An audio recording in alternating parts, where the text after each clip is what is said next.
Hello, everyone, and welcome back to Real Talk with Shifting Metal. Today's guest left a career in corporate sales behind him to follow a dream of running his own car sales business. And now, thanks to his fantastic YouTube channel, he is our window into the day-to-day life of a car trader. Welcome to the show, James Harding of Chops Garage.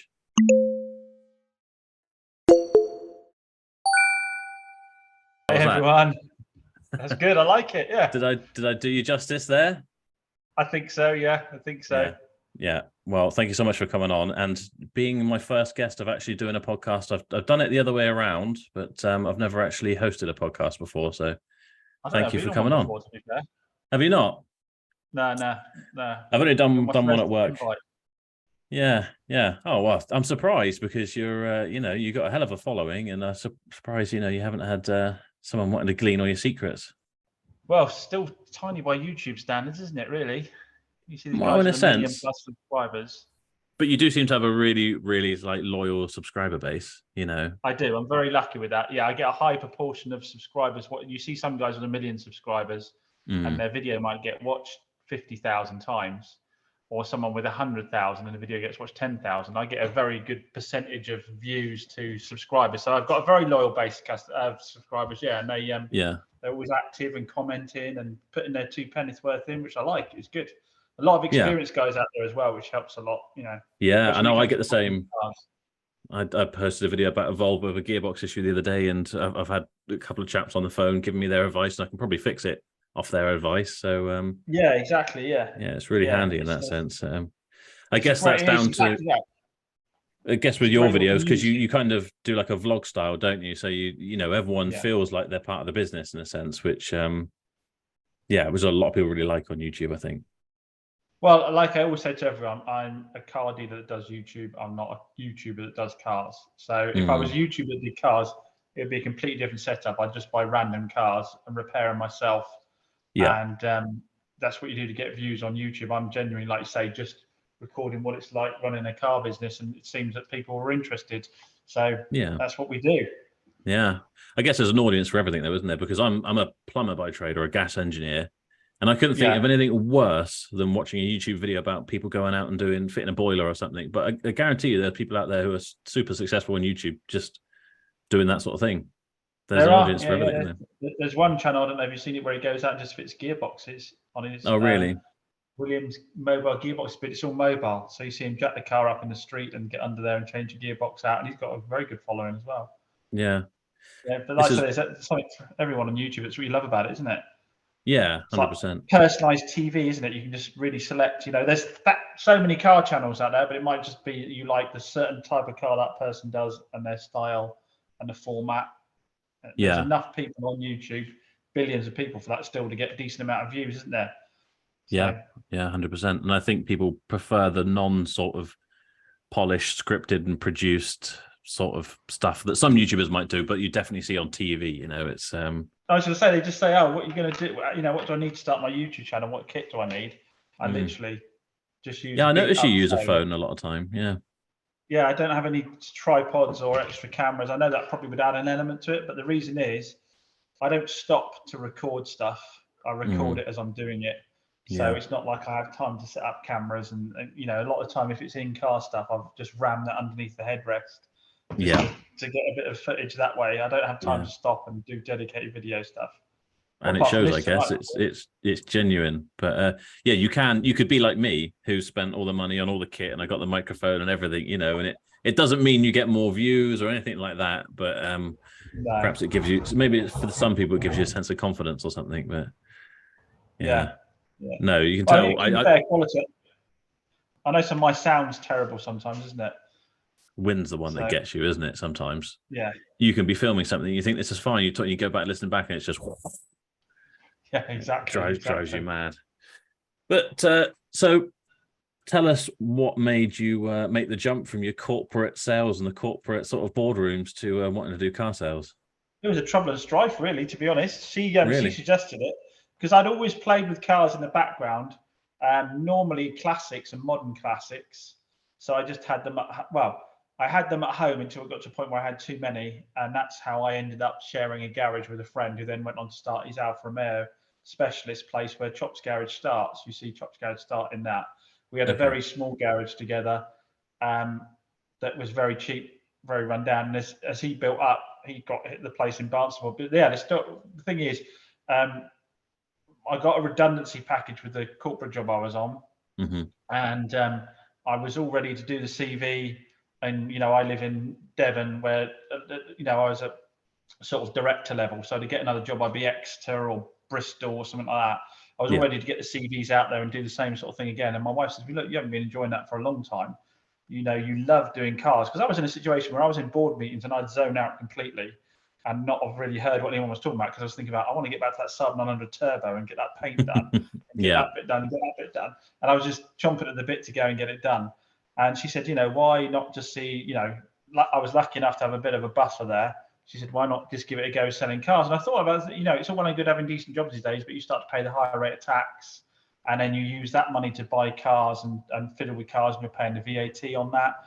If it's a business, all of that comes at the beginning, doesn't it? So actually, when you start taking all that out of a decent wage these days, you aren't left with an awful lot. So I did the calculations. I thought, well, I wouldn't have to do a huge amount I fully expected to actually take a sort of drop in lifestyle. And I got to a point as well where I'd cut a lot of my overheads down. So I didn't have a lot overheads wise. So it was easier for me to make the leap. But yeah, I mean, I've been trading so many cars, well, not trading, I've been flipping so many cars from home before. And I was making, some decent money out of doing it. I thought, well, there's got to be a chance at making a living out of it. But it's like everything, isn't it? Once you get kids and you get a mortgage and all that kind of stuff, you always make the sensible moves, don't you? Yeah. She pushed me to give it a go. Again, I was lucky because I already had the shared garage with my friend, because I was flipping, a number of cars. So I had the shared garage with my friend at that point. So I could just go. I just had to go and ask him, because he was there every day. And I wasn't in there every day. I was in a corporate job coming at the weekends.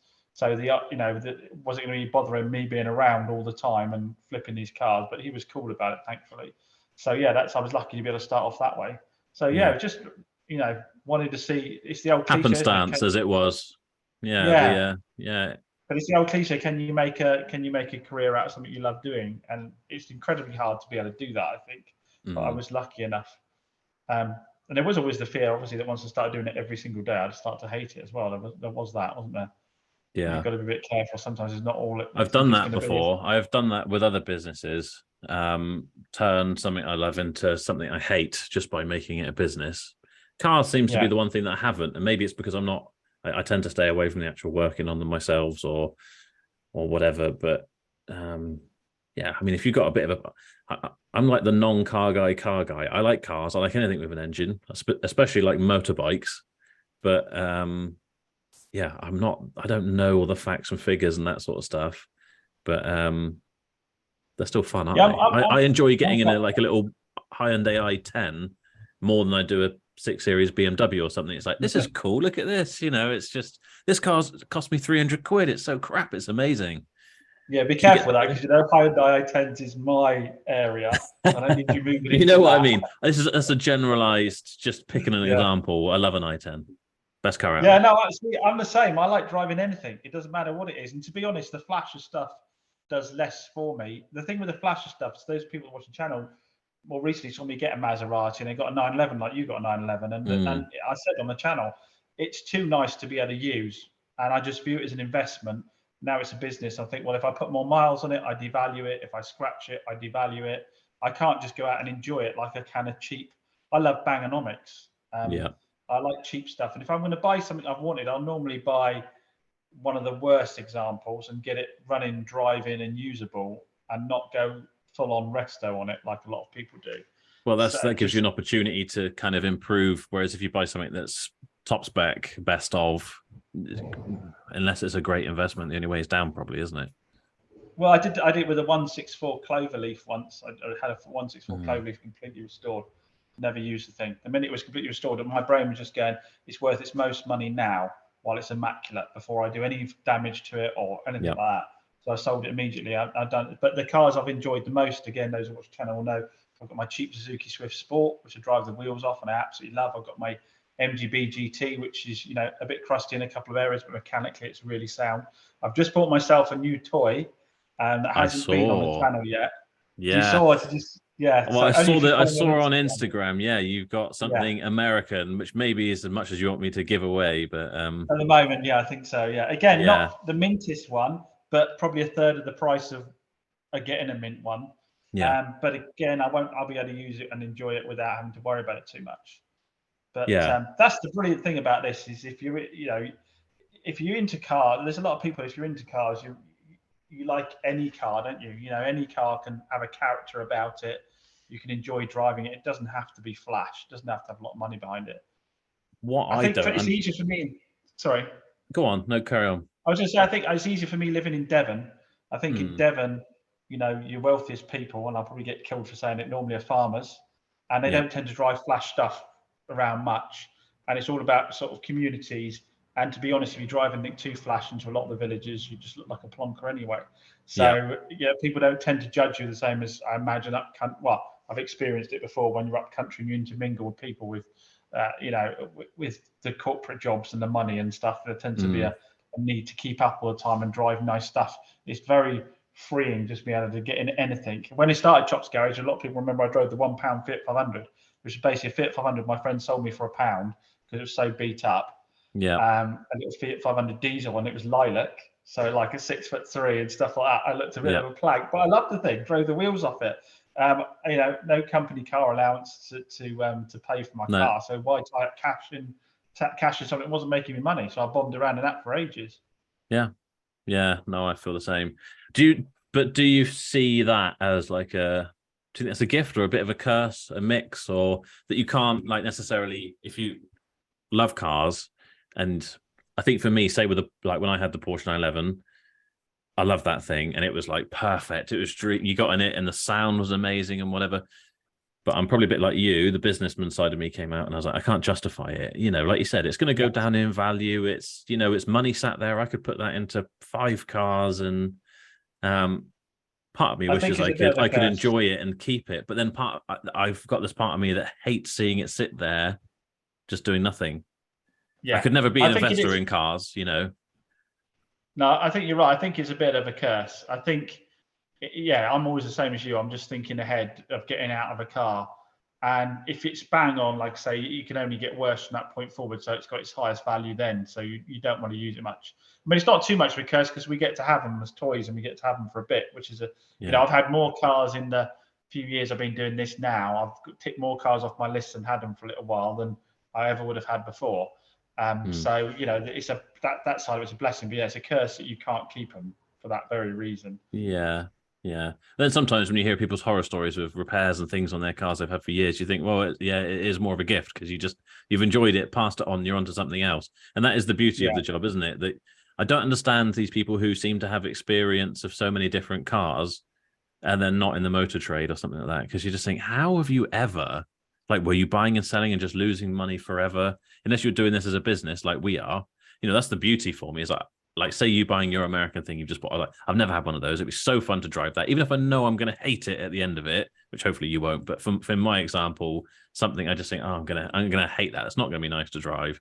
But I want to try it, and then you can sell it on. And yes, as long as I think I'm going to at least wipe my nose with it, not lose money, then that's yeah. That is the justifiable. that's the trouble with buying it as well, though, isn't it? Because you're always, I mean, this is the other thing is I don't know if you're the same as me. You're always looking at what your out is. So when you go to Mm, buy something, you can't just look at it purely on as I want one of these. You've got to get it at a price point where you've got worst case scenario, fire sale. How much is it going to be to get out of this car? So you tend to look at everything like that when you go to buy it as well, don't you? Whereas before, that wasn't such the case. I did still actually make money out of my cars before, but yeah, there was less of that going on. It was more yeah, about I just fancy one. yeah, yeah. I'm probably do you know what? I did the complete opposite when I started doing YouTube. And when I realized the algorithm tells you post a video about a nice expensive car, say it was a Porsche or something, and no one really watches it. And then I was like, I bought this car for 250 quid and it's rubbish and I've got to fix this and got to fix that. And that's what people are interested in. And then I would start Yes. buying stuff that seemed the absolute worst, like that would get good views. And secondary in my mind was like, oh God, what do I do with it once I realize that I've bought an absolute dog? So I almost got to stop myself from doing that these days. Just The because I see dangerous thing. something when I'm searching, I'm like, yeah, that would make a great video. That'd be cool. That'd be fun. I'll enjoy that. And I can justify it to myself that it'd be good for YouTube. But then once the YouTube video is done, you think, oh, I got a few thousand views, but actually now I'm lumbered with this thing. So I got to rein myself in there a little bit. The danger is you've got to be careful where you get to a point where if YouTube starts generating enough income, you start to look at it again, that would be good video content and it probably just about cover itself in revenue. Or you start to lose a little bit on a car and go, well, oh, it made me a few hundred on YouTube. So you go, it's kind of okay, but there's no point just sort of standing still and buying car. The YouTube revenue for me, I don't know for you, is kind of like the icing on the cake. It shouldn't be the cake itself. You've got to be very careful. For me, the business always has to stand on its own 2 feet and be making money, and the YouTube's extra because I'm not in control of YouTube. What happens if they turn around tomorrow and say, you've got to have 1 million subscribers before you get paid, or we're going to go 50-50, not 70-30 with you. So I have had a business a long while ago before I was, in the corporate. Oh no, we've lost you, James. Oh, you're back. Start again, yeah. I had my own business before, and it was like reselling other people's products, and they just pulled the rug from under us and changed the way they paid commissions and stuff like that. So it I don't rely on YouTube at all because I'm not in control of YouTube. I'm in control of the car business. Like I say, I like doing it. It's fun. Like I say, it's interactive. Fun having interaction with the people that watch it and like the community it's built. But no, I don't rely on it. And that's where you've got to be a bit careful. Like I say, you can get to the point where you start to look at cars and go, like you said, that'd be good for YouTube. That'd be interesting for YouTube. Or I've had to pay out that warranty claim, but if I do a video on it, kind of YouTube will cover it. So I'm kind of breaking even. And you get a bit too soft and let too much go through. And then you start overestimating how much you're going to get from YouTube in order to do that. And then when it actually comes to, oh, I didn't make anything near that. I mean, like I say, I think, we're saying about, you're a few steps ahead of me when it comes to the YouTube stuff. So I think you probably do better out of it than I do, especially as you got, a really kind of loyal viewership. But I'd be in trouble if I was relying on the YouTube money, that's for sure. But it's almost, I kind of enjoy that more. Like when we're talking about buying a cheap car in part exchange, for example, and you think, gone are the days you paid 50 quid for a part exchange car, but say when you did, and you were like, I've bought all of this entire operating machine for 50 quid. Yes, it's rough, but I can go around. It's got, 11 months MOT and I can drive around. That was a better feeling than selling something and making a few grand. Yes. Whereas sometimes that, I get a little message, YouTube says, you made a few hundred quid last week off this. And you think, that's amazing. From making videos, which I enjoy doing, versus, working for a week and whatever, which is probably more profitable, but it's just a different thing, isn't it, I guess? Well, I think, I don't know if you remember the channel Tire Kickers with Jason. Did you ever see that channel at all? Can't say I can. A lot of people watching this video might know it. And he was quite, I started doing my videos off seeing his, and people ask, where's he gone? What's he doing? And they come up with, as they do on the internet, very convoluted reasons. But the reality is, I've been quiet off YouTube for probably 3 or 4 days now. I've got a load of stock in, and you have to look at it and say, you could make £1,000 out of that car. Worst case scenario, you make £500 out of that car. Your YouTube video is going to make 150 quid. I could make maybe 150 quid out of a YouTube video. So what do I stop and do? Do I stop and record and edit? And because it takes quite a long time to edit stuff. Or do I go and get those cars prepped and then just record bits as I go along and string it all together at the end? I want to, like I say, I've got loyal base on YouTube. I want to see what's going on, but sometimes you have to prioritize the business over doing the YouTube, don't you? Put your sensible head on and get the cars ready instead of just recording and editing. Yeah, 100%. Yeah, I recently was sort of posting videos quite frequently and thought, oh God, they're actually doing much better than I expected. So I got that. Because although I'm on 25,000, when I started posting about cars, I had about 15,000 because I had that YouTube channel for years. And I used to post stuff to do with my other businesses along. So, half those subscribers could go for a start. But so I think, numbers wise, I'm at 25, but I'm really at about 10, if you know what I mean. But when I started posting these videos and they would start taking off, and I probably was neglecting the day to day and think, but I've got to film this. I've told myself in my head, I've got to do a video for Friday. And then you think, I've neglected this. I could have made a sale there, or I could have got that car prepped and listed for the weekend, and it would have been. So you're a step ahead of me. That's a trouble with sponsors as well. I know some people get their knickers in a twist about having sponsors. The sponsors do make it possible to record more videos because they're paying you for a placement. I obviously make a point of using things I genuinely use. I know people like to think you don't, but I genuinely use Car Vertical. You know, I genuinely use, like, you've got a topped on stuff in the background there for the jump packs. I genuinely use that, try and make it car related. But they are the people that make it possible to do more videos. Yeah.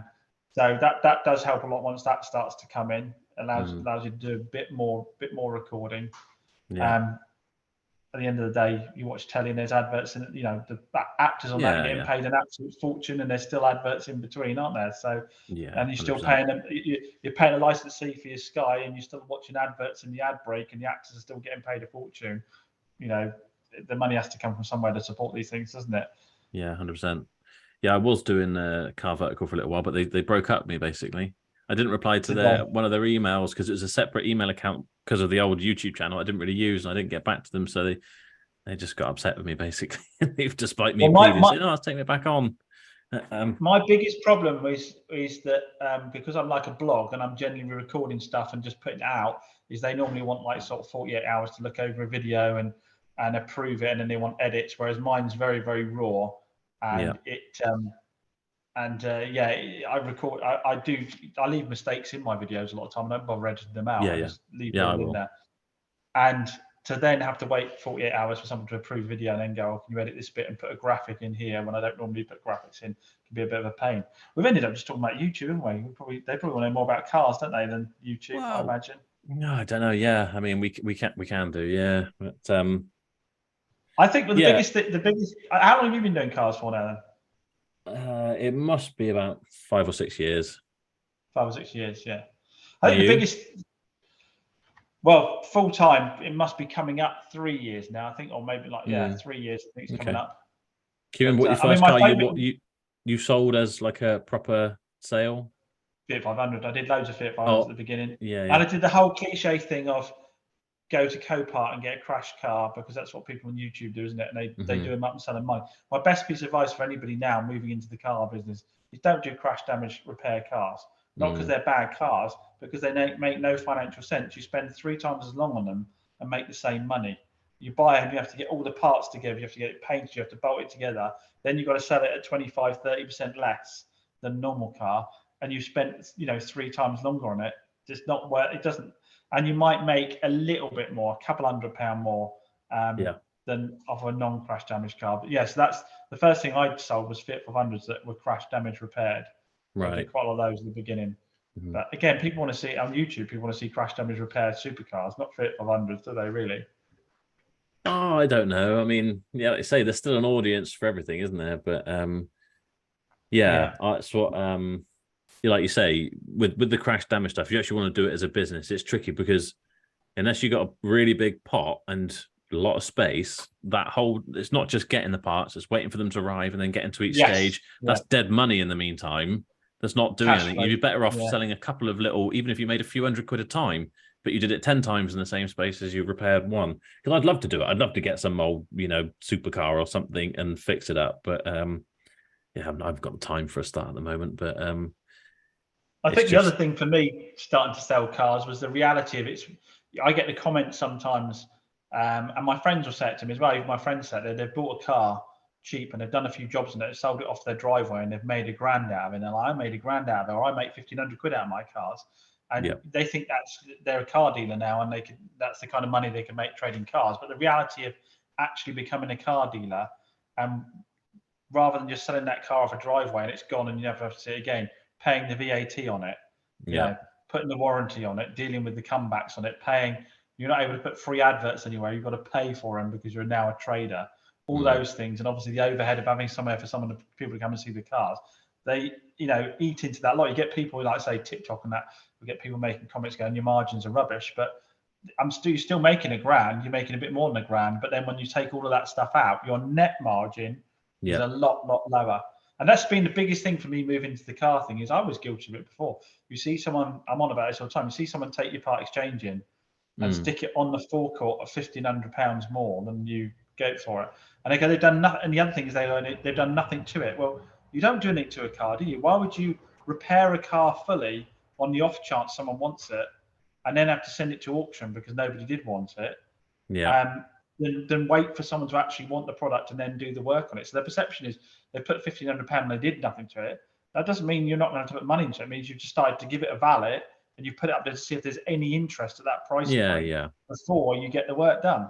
yeah. That's it. Like I found the whole thing of going into the trade so interesting with people's attitude, because it's always car dealers are dodgy. They underpay on their part exchanges. They overcharge on the cars they sell, and they never want to fix anything on it. And it just could not be further from the truth. No. You know, you pull up in that car that you've put up with the aircon not blowing and the fact you've curbed the alloys and you've dinged the bumper, and then you want to know why the dealer's not giving you nigh on private sale retail price. Yeah. Then the guy that comes to buy your car wants the alloys doing, wants the paint doing, and wants the aircon fixed, but then wonders why they're having to pay £1,000 more, or sometimes only £500 more than the private sale. And then you're dodgy for marking stuff up. It's really strange. It's been a right eye opener getting into the trade. Yeah, and the whole thing about car sailors being, car, dealers being dodgy, etc., etc. I wonder if that, with some, is meant to be based on experience, or whether it's almost like soothing their guilt for the fact that they know they're going to stitch you up with something. They're part exchanging it for a reason. I think it's a lazy stereotype. Yeah. I genuinely think it's like a really lazy stereotype. I wouldn't want to put some of the other stereotypes that you hear there, but it's just as lazy, because I don't know about you, but I speak to dealers all the time. I've seen your videos. I see High Peaks videos. Dealers are continuously spending money out getting cars fixed, like hand over fist, and being asked to fix things that have absolutely nothing to do with the preparation of the vehicle, or nothing fair for a vehicle that age. This idea that you should fix absolutely everything on a 13-year-old car that's done 100,000 miles. I think there's also this. I tell you what, it's a total misunderstanding as well, isn't it? It's like the other thing. I don't know if you feel the same. Is there's this belief that you have like better future vision than Mystic Meg or something. Do you know what I mean? You can send a car out and it can drive for 4 months, and then something breaks unexpectedly, a spring breaks or a pipe bursts or something. Somehow you knew that was going to happen. Yeah. You told me this car was going to be okay. For a start, you say, well, I didn't, because I never would say that, because that would be a completely moronic thing to say, wouldn't it? My thing when someone says that is this car going to be okay? It's a question you get all the time. I'm sure you do as well. I just want a car that's going to be reliable. I just want something that's going to do me okay. And you say, I could sit here and say, yeah, it's 100%. It's going to be fine. This is a great car. This particular model never break down. Like, you could say that, and I'm sure people do, but I tend to say, I can't guarantee that. No one in the world can guarantee, even if it was a brand new car rolling out the factory, that it's not going to break down. What I can guarantee you is I will take care of you. Do you know what I mean? I will treat you fairly, and we will come to some kind of arrangement. In fact, I'm too soft 9 times out of 10. But I mean, I've just put an advisory-free MOT on it. I've just put a cam belt on it and done an oil and filter change on it. I've just had the paint work done on it. I've test driven it for 2 hours or so. So as far as I'm concerned, I'm giving you a reliable car. Does that mean that you couldn't drive down the road and in 3 hours' time something give up that we had no idea was a problem at all? It doesn't make me a dodgy dealer. You're buying an old used car. But again, like I said, the dodgy dealer thing, I think, comes from this belief that any fault that occurs on your vehicle, they were aware of. That's where it comes from. Any fault there. I had a great one yesterday. I was on the internet yesterday. I was looking at there was a group for a certain brand of car on there, and the guy said, I've had this car for 4 months. I've just hit a pothole and it's damaged the wheel, and the bumper has dropped. And he put a photo on, and the bumper had dropped that much. He said, I've had my garage look at it, and the bumper had been glued onto the car. It had been put on with a adhesive on the corner because the clip was broken, presumably. Right. And they're all on there going, take it straight back to the dealer. Under the Consumer Rights Act, you can take it back because it's a fault. This, that, and the other. One guy put on there, the dealer should have had all the bumpers off and checked all the clips in his preparation. I'm like, what are you? Can you imagine how much you'd have to pay a premium-wise for a dealer's car if they were going to take every panel off the car and make sure it was correctly connected, and then reconnect it all with new clips before it went out the door, as well as doing absolutely everything else? You just hit a pothole. And it's like the car was fit for purpose. When out, the bumper stayed on there for 3 or 4 months. It's not that it's adhesive rather than a clip. Does that really make a lot of difference? It's not a fault with the vehicle. No, it's still fit for purpose. You can still drive it. It's still going to get. But, what did you buy it for? To go to and from work and to go about and see your friends and socialize. Can you still do that? Well, yeah, I can. Like technically, it's still fit for purpose, isn't it? You know. Exactly. And why would the dealer go and have it if the bumper panel gap was good? Why would he even look at that? But again, the assumption was the dealer had done it. The dealer knew it was there. That was the assumption straight away. And it was and because he bought it from a dealer, he could go and get that fixed. But he just hit a pothole. Yeah. Just hit a pothole. It worked the rest of the time for 3 or 4 months or whatever it was. It worked perfectly finely. He'd never noticed there was a panel gap or there was a problem. It took a pothole to take it off. But yeah, it really is. It's. I mean, don't get me wrong. I make people say, "Oh, why do you complain about it?" But it's just frustration. I like selling cars. Don't get me wrong. I still like selling cars. I still like cars and have great customers. But I think the whole dodgy car dealer thing frustrates me because I know it becomes not from dodgy car dealers, but from massively unfair expectations. That's yeah. And sometimes I'll get that, especially if you get people who will phone up and say, you know, usually it's the cheapest cars, isn't it? And it's has it got absolutely. This? Has it got the full service history? And has it had X, Y, or Z service done? Can you give me a list of every part that's been done? Do you know the people who previously owned it? It's had 3 owners. So who were the people before? And it's like, well, I don't know. And if I did, I couldn't tell you. It's for GDPR, you know. And you just think, and then they say, oh, I'm coming a long distance. I just think I'd rather send you a video, walk you around, point out every fault, because I think we need to manage your expectations here, because this is a 15-year-old car that we're selling for 1,250 quid that we don't even want to stick on the forecourt. It's just a cheap car, someone to come and grab. It's a bargain, but you know, there will be the people who will turn up and want to barter and then expect it to be a brand new car. And then, like you say, something goes wrong with it, you are the worst thing on earth. Well, this is the thing. I get messages every day for 1,500, 2,000, £2,500 cars. The amount of time I give away great cars to other traders or to even scrappy type people, because of my fear of trying to sell those vehicles. They can be great. I can drive them for days on end and then be great cars. I just took a vehicle back in, spoiler alert for people who watch the channel, I just took back in a Suzuki Ignis Sport that I sold. I didn't really want to do it. It's 2005, didn't really want to sell it. My subscribers bought it. They've had it for, must be coming on a year now. They've loved it, not had any problems with it at all. I've driven it the last couple of days, drives brilliantly. Would not dream of retailing it again. I think I got, 2005, I think I got away lucky. I got away lucky with good customers that had reasonable expectations. That's a cracking car. People are crying out for cars.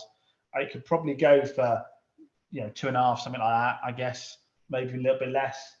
But I wouldn't sell it because it just scares a little. I don't know how you see dealers sell cheap cars. I don't know how they do it. They must just be much tougher than us, I guess.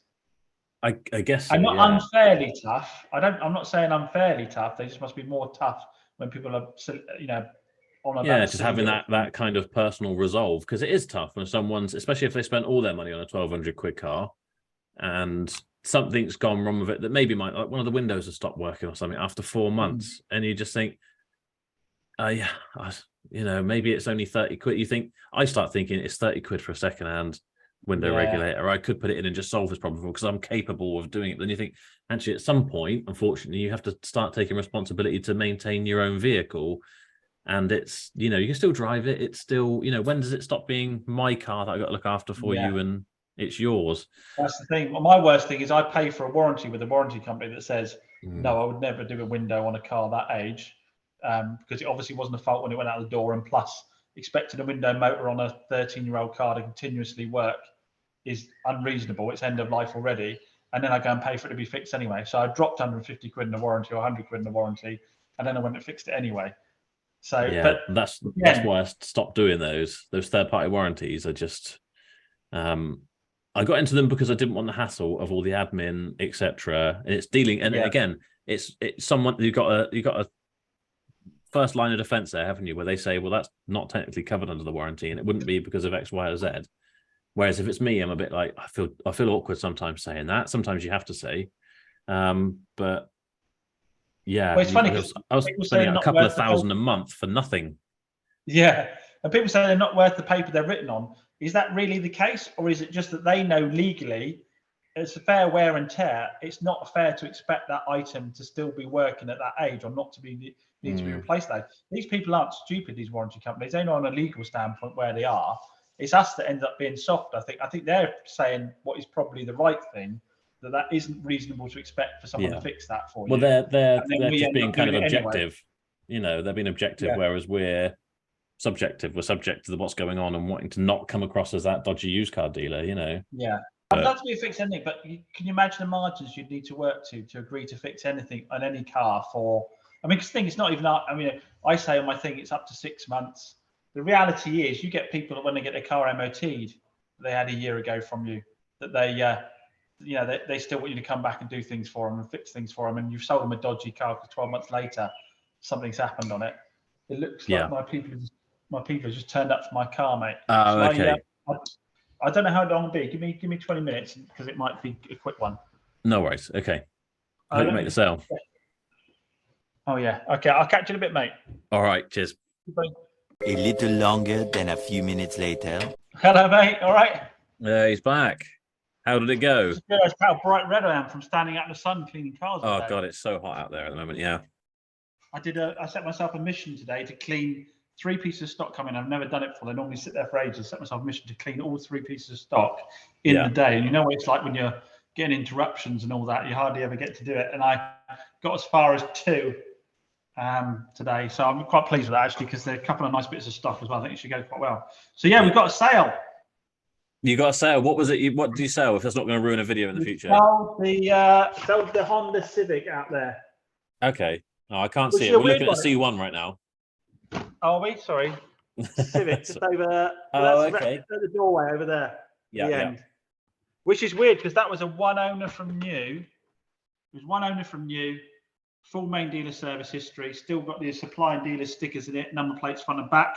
But it took a little while to sell that one. And the weird thing was, it was the some of the people watching my channel will know this. It's because the wheels had a bit of oxidization on them, and I hadn't got round to refurbing them. But I thought at the end of the day, in that price bracket, people are going to buy on the fact it's a one owner from new, full service history. It's got an brand new advisory free MOT.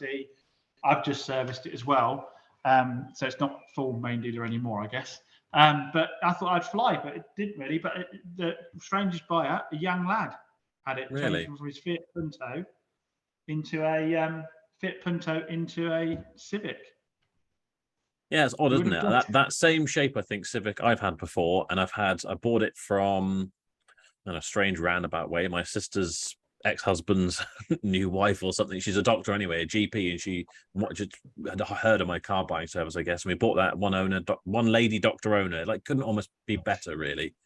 Low mileage, and that hung around for ages. I really had to cut it down to get it sold. They're a strange one sometimes. I don't know if you think the same as me. People say, low mileage, but my worry is you get a low mileage car and then Auto Trader says it's worth X amount, but the reality is the rest of the 2012s that aren't low mileage are like £1,000 difference, and are people really not going to just go, well, you know, I'll have rather than a 25,000 mile one, I'll have a 50,000 mile one with a newer number plate on it and a facelift. It's better value. Yeah, with a few miles on it, it's better value. It does the same things. I mean, I've always bought higher mileage cars because I thought it was value. Don't get me wrong. I think you drive a really low mileage car, you can tell. You can tell it's a low mileage car, and it just feels that much tighter and firmer on the road. But yeah, in fact, we had 2018 Peugeot 107, lovely purple color, everything right about it. Had 500 miles on it, and this was when my other half, who's downstairs at the moment, was like, I can buy cars better than you. I know what we're looking for. She wants low mileage stuff. That's in her mind. That is perfect. Anything over 50,000 miles is dead, because one of her previous cars, the cam belt went at 50,000 miles. So that means anything over 50,000 miles is dead. And she bought this thing, and we couldn't give it away. I guess it had a couple of owners, only had 500 miles. And you get the question like, is the mileage genuine? It's like, oh no, we've just rolled it back. We thought that would look good. I always find that question, is the mileage genuine? Again, it's this preconception that a car dealer can be that dodgy. I am also quite impressed by the level of skill they think we have with getting away with stuff to a certain extent. Like people say on my TikToks all the time, a car comes in with a bad clutch, or you'll send it out the door like anyway. Well, no one's going to get in the car and drive it with a clutch slipping that badly and just go, oh, that's all right. And then I'd just go away skipping into the sunset, having made a bucket load of money without having to do the I'll never hear back about that again. That's gone I'll out never my hear back life. about that at all. No. They always say that because I like to do TikTok, and I do TikTok just to trigger people, just because it's entertaining, because they're so daft. And that's the comment that comes back all the time. I just did one on Fiat 500 took in part exchange. So the chap said, I said, why is the engine light on it? He said, oh, because the guys that did the work on it told me that it's an oxygen sensor, and I just need to put some additive in the fuel and drive it hard, and it'll clear it. So I went, oh, okay. And unfortunately, you get distrustful people, don't you? So I plugged it in, and lo and behold, cam timing's out on the engine. And I thought, oh, the dealer, the garage has been a bit cheeky with the old boy there. And then he came to pick up his car yesterday, and I said, just out of interest, who told you that it was the oxygen sensor? And he went, totally different story. Oh, well, I just assumed it was. I just assumed it was an oxygen sensor one. So it's like, hang on, either you were told it was by the people that did the work on a car, or you've assumed it is yourself. Which is it? But I like to put videos like that. But anyway, and people say straight away on TikTok, they're saying, well, you're not going to fix it anyway. You're just going to sell it as it is, aren't you? And I don't know about you, but I haven't found a customer yet that's happy to buy you a car with an engine management light on it, unless you're something that spares and repair. Yeah, exactly. Yeah. No, most people want that sort of, don't they? So, I mean, don't get me wrong. I've had it before where you know what it's like, especially if you've got the car that's been sat there for a minute or two and the battery goes flat and you have to go and jumpstart it for them, which is always awkward anyway, But say they just turn up, I'm interested in that one. You have to jumpstart it, and then all the engine management lights come on. Yeah. Sometimes you get that with a flat battery and you just got to clear them or something. And we've sold cars with engine management lights on, but we said it will all be cleared and sorted and whatever. Oh, it's not going to come back on. It's like, well, in the nicest possible way, I don't want you coming back. I don't want to see you again until it's time to have it serviced next year or something, or you're looking to upgrade, because it's interesting though, because we were saying earlier, weren't we, that when you were saying, when someone asked you, will this car be reliable, the lad came with his dad and he was saying, how reliable do you think the Honda will be? And I said, well, look, it's a one owner from you, the mileage is low, I've done a full advisory free MOT, and I've done a service. That isn't to say that you couldn't drive it down the road in 2 hours' time, something give up. That we had no idea was going to give up. But they want that reassurance, don't they, that the car's going to be absolutely fine. And you've got to be so careful what you say. I heard, I don't know where I saw it, whether I heard something on an Instagram thing or I've seen something or read something, but there was a car dealer somewhere that just said that people the customers almost want you to lie to them. They say, is it a good car? And you could, I would, it probably sounds like we both do, take this honest approach of saying, I can't tell you the whole history of the car. I can't tell you I know every owner and it's been docked down the road and, she hasn't used it or whatever anyone thinks is the ideal scenario.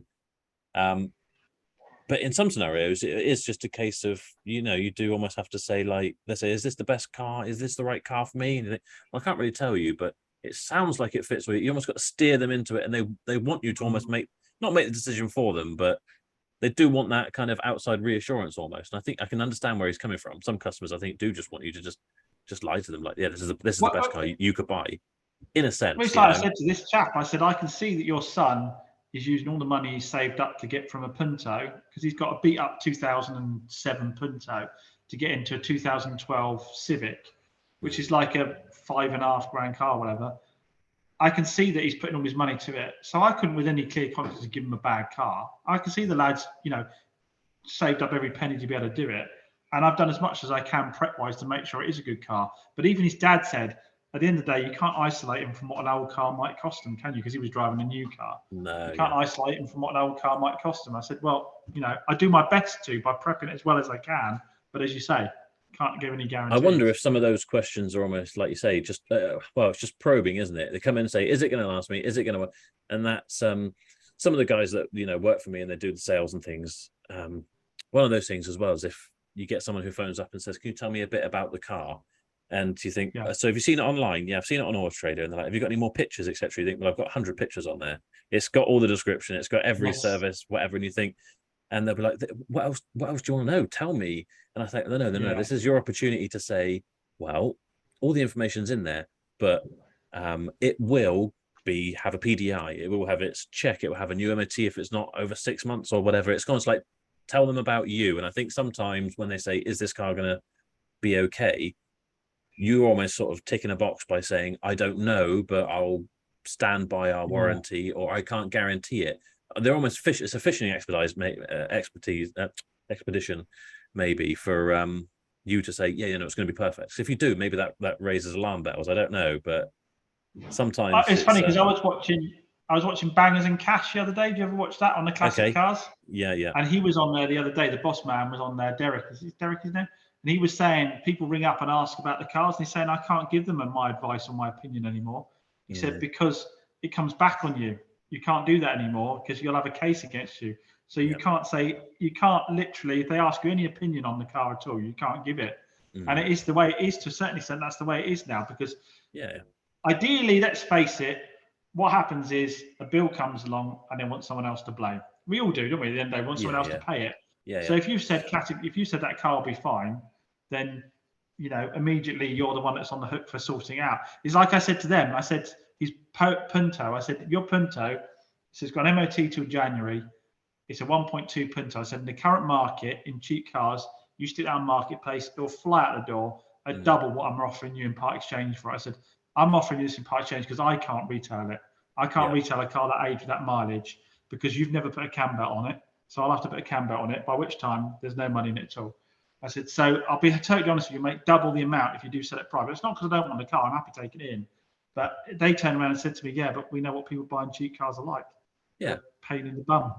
And they almost want more guarantees. And it's because if you've only got £1,500 or you've only got £1,000, it's all you've got. So if you get a bill for even a tyre at £80 in a couple of months' time, you can't swallow that. Well, so that's what I try and say to some of the guys sometimes as well with the part exchange is you say it's something sub £2,000 part exchange, and they're like, well, actually retail it's X amount. If you were going to retail something at that sort of price, 3,000 or whatever, I say, yeah, but you got to understand as well, almost taking a part exchange is not just taking a part exchange, it's almost a service. It's helping the customer, making it easier. Do you know what I mean? So we're not going to offer what trade would be. It has to be less because if we were to retail it, we got to do like you say, or we got to, if we're going to trade it on, even we got to leave enough in it for the next person to make a profit. And some people, it is just the ease of give it to someone and that's it, done. There's no, because they'll panic as well. You imagine how sometimes you'll lie awake at night thinking, God, I hope that car was all right or whatever, or a car we were prepping and it kept having a misfire and we've changed every coil pack and whatever and it seems okay, but I'm still paranoid it will go wrong the minute they take it. How paranoid we get. Well, private sellers are just the same. They don't want someone phoning them up and saying, you sold me something and whatever. So but you're right. If you're trading it on, if you're going to trade it on someone else, you need to leave them meat. So you can't be giving them even trade prices for it. And a lot of these cars, I say, if you did the full retail prep on it, you'd have to have. People ask me for £2,000 cars all the time, £1,500 cars, and I say to them, the level of prep I do on those cars, I'd have to be given the car to make a margin on it. Exactly. Yeah, I get the same thing. Like, have you got anything cheap here? I'm talking like £1,500, £2,000, and I was like, that car doesn't exist from me. It just doesn't. There isn't a car like you say. You'd have to be given it for free to then put 4 tires on it. Probably needs because they're perished and way out of date. It hasn't got an MOT. Like you say, the flywheel's rattling. So you probably got to put a clutch. All these bits and pieces you have to do, and then you say like the VAT and everything comes out of it. There's not a lot of meat left on the bone, is there? Someone called me a liar on TikTok the other day. They said to me, I did an example with this Polo of how much I started off with a 2K margin on it. No, sorry, £1,500 margin on it, and ended up doing a cam belt, and then I replaced the fan, so the fan was working properly, and then I did a solenoid that was making a noise, and then it went in for MOT, and it needed shock absorber, 2 tires. These were advisories, didn't actually have to be done, but I did them anyway. And I mentioned the VAT in there, and he came on and said, who pays VAT on the sale of a used car? And I was like, car dealers do, mate. Oh, you claim it back anywhere? I was like, oh, okay. So HMRC, they claim the VAT, they make you pay the VAT, and then allow you just to have it back again straight away. It just that's why we all got into car sales, isn't it? Because the VAT man just gives us the VAT back. Gives the VAT back. But this is part of what it is. I do think there's a certain education part of it. I mean, I know no one really gives a monkey's whether a car dealer is making money or not. But I just kind of like to dispel some of the myths about how much money is being made out of it. So that perhaps when people go to do deals and someone's asking for the sticker price on the car, but they have done a level of prep, that you should just say, fair enough. I'll buy it at that level. I'm not going to 100%. beat. And you do get those customers. I mean, I'm sure you do as well. We get them, and they're just like, it's fair. You get people who come in as well. When you were going back to what you were saying earlier about people saying, "Oh, you haven't even done anything to that car yet, and you've put the price up higher." You know, not just you're not going to prep it to sales standard and MOT it now when it might sit there for 3 months and it's only got 9 months MOT, and someone wants 12 months MOT again. So you'd have to re-MOT it for a start, but that also gives you a little bit of negotiation, doesn't it? You put your price up and they come in and say, "Oh, the wheels are a bit scuffed and whatever," or that tire doesn't look that smart. And you say, "Well, tell you what, pay me the full asking price and I'll do the wheels and I'll put a tire on it." And everyone's happy then. I mean, I was going to ask you, do you do much sort of, do you negotiate any prices? Because more and more these days people don't negotiate. I don't negotiate much, maybe like 100 quid here, 100 quid there. Subscribers who watch my channel, who buy cars off me, tend to pay my asking price because they've seen the level of prep it's gone through. And also, I think my favorite thing is someone told it to me the other day, and I do actually use it a bit now. People ask me for discounts, and I say, if it breaks, will you come back to me? And they say, well, yes. I said, well, then I need that margin to potentially repair those. People go, well, if it doesn't go wrong, well, that's got to cover the ones that do go wrong, where I end up losing all of my margin. People say to me, oh, if you just have to valet a car, I bet you don't sell it cheaper. Well, no, I don't. One, I never get a car that I just have to valet. I've never had a car that I've just had to valet. But two, if I did, it'd be making up for the one where I made nothing, because I did do all of that level of prep on it. So I don't tend to negotiate price, because I'll take Auto Trader's price and I'll make sure mine says good price. So it's already saying it's a good price. And then I can guarantee, again, one of my problems with the Auto Trader is it doesn't really, yes, it gives you a value based on the age and mileage. But let's say your car, I put 12 months on mine and yours has got 6 months on it. And I put a cam belt on it and you haven't done a cam belt on yours. And mine is full service history and yours is part. Yes, if you read through everything and the dealers decide to put there, you can kind of make that up yourself. But there's nothing within that price guide that allows for those things. Well, especially if you've got something like, sorry, I was going to say, especially if you've got something like an Audi or a BMW where everything's so spec specific, it doesn't take specification or optional extras into account. So you might have the Napa leather and panoramic sunroof and X, Y, or Z. And so therefore it's worth more, you know, it's got all this extra stuff on it. But yeah, again, Auto Trader doesn't take it into account, and everyone would tell you black and blue that it's, you know, you're asking too much. Yeah, exactly. That's the thing, isn't it? And so if I knew for a fact that all those other cars that they were going to see had all of that done to them and my price was higher, then I'd negotiate. But I can guarantee that that stuff hasn't been done to those cars, and I'm still at the same price point. So I tend to be pretty firm with it now as well. Because every time I'm not, it bites me in the ass as well. Every time I do give a bit of a discount, I end up, you know, they end up being the customer then wants everything under the sun doing on it. So and then they'll even almost turn it around on you, saying that's the reason you sold it to me cheap. No, it's not. It's because you begged me to have money off or whatever. But well, this is the other thing is where you get this thing. Oh, you know, I'll put, again, TikTok's the best one. I'll put a car up and say how much it is. Oh, you're going to rip another granny off. Like you've got this queue. You turn up every morning. There's a queue of 20 grannies outside who, for some reason, have decided to ignore all the pricing guides that are available to you for what a vehicle should retail at now. They've decided to ignore all that and put whatever price you've decided to put on the screen. Your cars these days, people find them online. If your pricing isn't fair, you'll never even get a phone call. You'll never even get a look in. There isn't an option for dealers to put daft prices on cars anymore because people simply won't ring. They won't turn up. It's all there for them to hit a button and say, that's a fair price, that's an unfair price. So you can't overprice a car. So if you've got as far as coming to my place to look at my car, you've probably already worked out the price is a fair price anyway. Yeah. You know, you still get those phone calls, don't you? Trying to knock 500 quid off a car. Yeah. Someone was trying to knock 500 quid off like a 3.5K car the other day. I don't know that there is ever a time where a dealer had the margin to be able to do that in a car.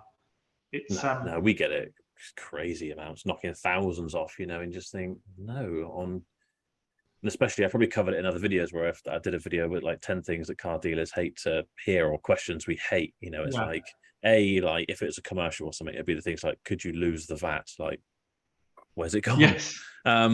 Or, you know, can you discount it? I don't want a warranty. It's like, no, because neither you or I can sign your rights away, and I know you'll be back. And I've forgotten where I was going with this now. What were we saying about completely lost my train of thought. Trying to discount the prices. I mean, losing the VAT one. Cash. The guy said to me just now. Oh, cash. Cash Again, cash is the one, isn't it? I said, no, it will cost me. I've got to get out of here. I've got to go make a specific trip to the bank who charges me to put the cash in. Yep. I said, plus on your invoice, it will say how much you paid for the car and how much VAT I'm paying and so forth. I do think it'd be good, actually, if you don't put the VAT on the invoices, do you? I mean, no one does put the VAT on the invoices. No. But I think it'd be good if we were displaying actually how much VAT we're paying. We'd probably help with a lot of the misconceptions.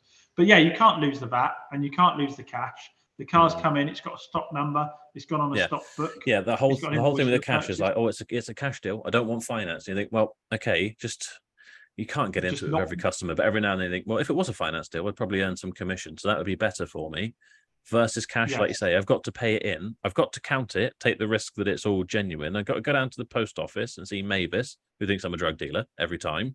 And, go through it and they charge me, £5 per 1,000 or something I pay in.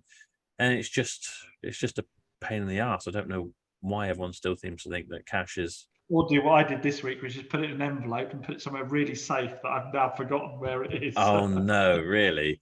Luckily, it wasn't an expensive car, but I don't know where I put it, so I need to try and find that now. Oh God, yeah, that's. My wife did just book a holiday, so I'm assuming it might have something to do with that. I was going to say, you need to get the wife in there, or my missus probably just sniff it out. A lady look, I call it. Yeah. Proper one. Yeah, and the other thing with cash as well, they're saying if they did think you were going to try and dodge the tax man, you were going to keep the cash. It's like my business would stop running. I would have no cash left in the business to buy the stock again. So I can't just take £5,000 and stick it in my back pocket and forget about it. But the even better logic is they've just asked you if the car is a good car and it's going to be a reliable car, and if you've done this, that, and the other to it. Yet they're now encouraging you to blatantly lie to the tax man. Yeah. Are you genuine? Are you a decent, law-abiding person? But will you also dodge some tax for me? Yeah, exactly. Yeah, exactly. I always say, if I was saying yes to that, you'd want to question whether you should be buying a car off me in the first place or not. That's kind of sometimes what I say is like, well, no, I can't do that because I want to be here in 5 years' time when you're looking for your next car. And if I don't, I'm probably not going to be, But the reason I asked mainly about... Sorry, go on. I was going to say, I think this pricing thing, though, it's good for the people that were never confident about negotiating in the first place. Because I always felt a little bit harsh for the people that didn't feel confident negotiating, so would just pay the price, whereas other people, push people for a price. Now, with the pricing, them knowing before they get there that it's a fair price for the car already, and us having to price keenly because of that, means that we can't give big discounts, so no one's ending up with a much better deal than somebody else would have done. The way it's gone with the internet, we're more of... Can you really call us sort of car salesmen anymore? In a sense, it's almost we're just facility providers. People have seen the car. 9 times out of 10, they've made a decision before they come. So long as it's not a dog when they get there, they want that car. You're there to provide a warranty, perhaps some reassurance. Make them a cup of coffee, sign the paperwork, and be able to do a card payment. Maybe it's most people have decided before they come, haven't they? That if you've done a good video, they've done their research. So but I was going to say the reason I asked about negotiating is because he said this chap having come with his dad is, do you find that the dads, they've always got to negotiate, especially if they're coming on behalf of their daughter or something. There's always got to be something, even if you've got to give them 50 quid off or a set of mats or something, there has to be something. That's the dad's job, I kind of respect that. I'd give him a little bit there just to make him happy. 100%. I did give this lad a little bit more. I didn't give it to him in his part exchange. I gave it. I don't know why I complicated it by saying I give him a bit off the car rather than give him more on the part exchange, because they weren't really trying to pin me down too much, and they were kind of accepted in the part exchange price. So I tend to be. I don't know if you're the same. If people aren't pushing me, I tend to do better deals than if they are, to be honest. 100%. I tend to go, well, you haven't actually tried to hand me down, so you made this easy for me, so I'll make it easy for you. I had a guy who phoned up for a trade, wanted to buy one of our cars trade. He had a customer for it who was really interested, and I think I had it up for, it was a Skoda Fabia. I had it up for 5.7 or something.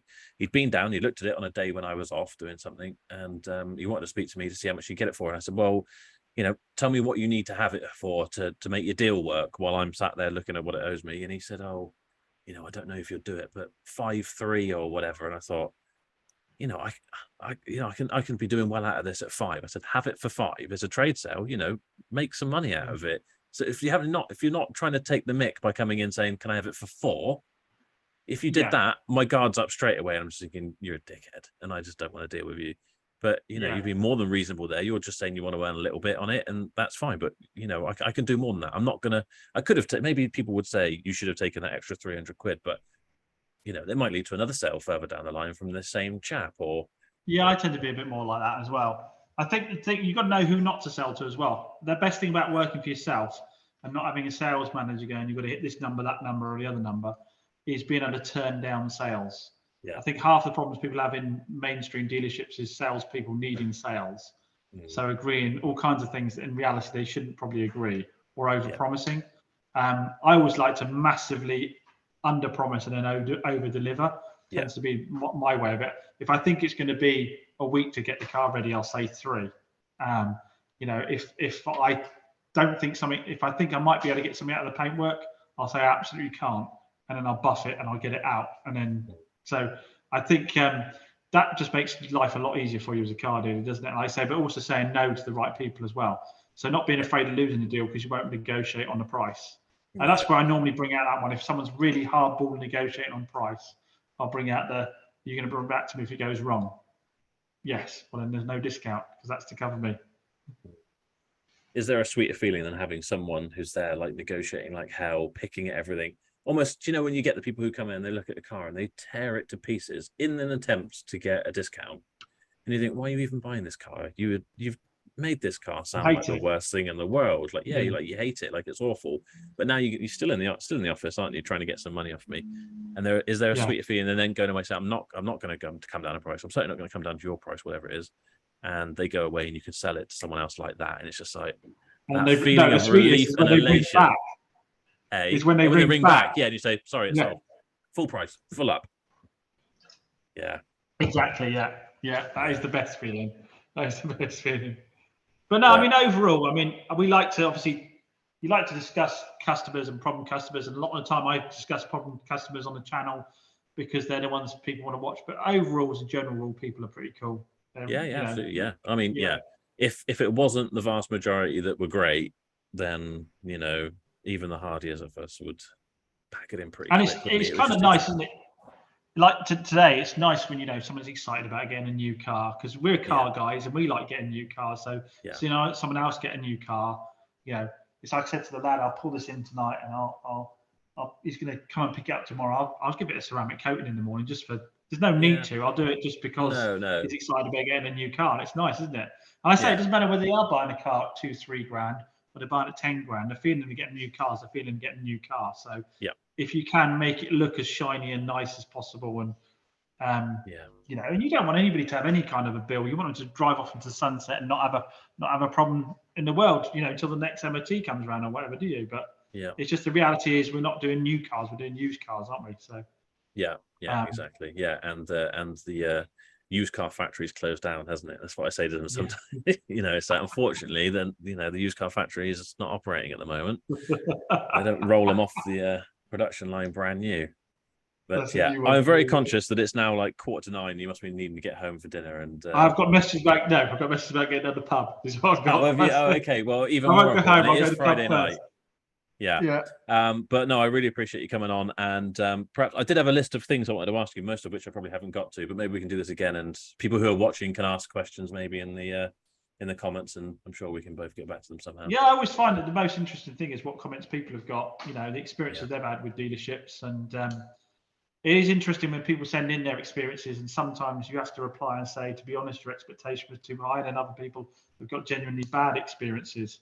But it's always interesting what feedback people have got on it. And I know there's an awful lot of people, I think there's an awful lot of people who watch these channels that love cars, would like to be doing cars. I get messages all the time saying, I love cars, I want to do cars, but you sufficiently scared me off of it based on what I've seen.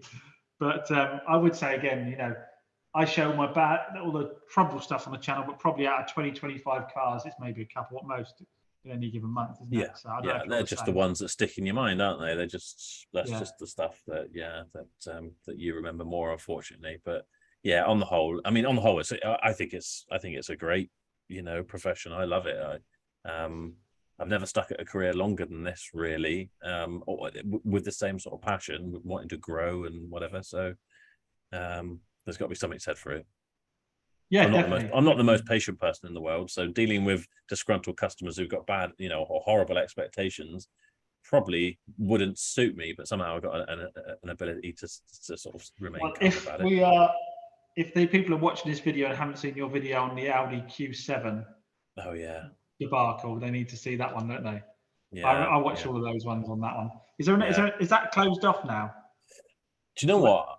I've spoken to logistics who have highly rate so far, just to say what's happening, because it got to a point where the judge had said 28 days. They've got an opportunity to bring in this auntie who was the real. Oh yeah, because it was the auntie's sale, wasn't it? The auntie, they put it in the auntie's name because she was hiding the assets from her ex-husband, and so the judge said, "Well, you haven't got a claim to bring here, have you?" He was quite firm with her. So you need to get the auntie involved or drop this claim and start a new one, which probably would have cost another £400 or £500 to make a claim. And I said, that's fine, and X, Y, or Z. What was meant to happen next was they would do that within that 28 days. They didn't. So then off goes you send in like a, what do they call it? I can't remember, but basically, you fill out a questionnaire. I'm willing to have an expert check it over, etc., etc. I don't really know why I was doing that, because at this point they haven't got the auntie involved, so there's no one who's genuinely got a claim. I haven't heard anything for a month or so since then, so I've got to keep trying to phone the court, but they don't ever answer the phone. So I don't know what's going on. I think it's probably dead in the water now, but I don't know. So yeah, I'm waiting to hear. These things have a horrible habit of, if you're thinking they're dead, they disappear for a few months and then pop up again. That's why I want a phone rather than creating a video and be like, yeah, it's gone away. I don't think that's necessarily the case, but again, massively unfair expectations on a very old car. Yeah, that's got a lot of complex stuff on it. And again, you kind of think it's a situation where somebody, the old beer and champagne thing, isn't it? Likes the idea of driving a Q7 around, but only got the money for, how was it? It was donkey's age old, wasn't it? 15 years old. Yeah, Q7. 15 years old. And how many? It was like 146,000 miles or something. Miles, and that's why it was 6,000, not 10. And we almost tried to talk them out of it, but it's. I think I must have listed it, and I decided I wasn't going to sell it, or I was going to do something, send it to auction or something. They must have seen it in that split time. And because we're in a holiday area, they came down on holiday and came in and almost sort of like bullied us into buying it, in a sense. I don't want to sound like a victim, but it was just a bit like, we were like, well, it's got all this and this. Well, that's fine. We don't mind. We'll wait. And it was just one of those stupid situations where I should have just had the balls to just say, no.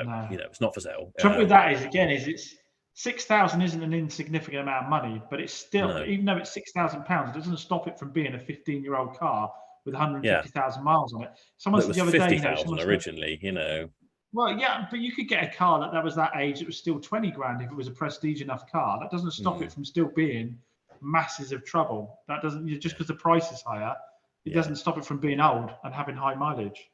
That's the trouble with it. That is the biggest problem with all this stuff. Again, you just got to recognise it is an old car, and there's a reason the manufacturers only warranty them for 3 years. Yeah, exactly. And they want you to buy a new car. It's probably not going to last forever, but but there we are. Thank you so much for I'll be for getting down coming a on. pub. Yeah, I don't blame you. And I've got some money now. I sold a car. Yeah, that's it. You'll be even better off. You want to come back and have a look for the rest of that money you've lost once you've had a few drinks. You might jog a memory. If any of my customers found an envelope in their car with cash, if they'd like that's to long gone. Let me know. That's long gone. All right, James, thanks so much. Everyone check out Chop's Garage. Obviously, I'm sure most of the people watching this have already seen it, but YouTube, Instagram, and TikTok, apparently. You're well ahead of the curve on me there, because I don't really do TikTok. You've got to get all the socials on the go, mate. Facebook, TikTok, all the socials. Thanks so much for coming on, and we'll see you again. All right, great to speak to you, mate. Thanks a lot. Cheers. Bye-bye.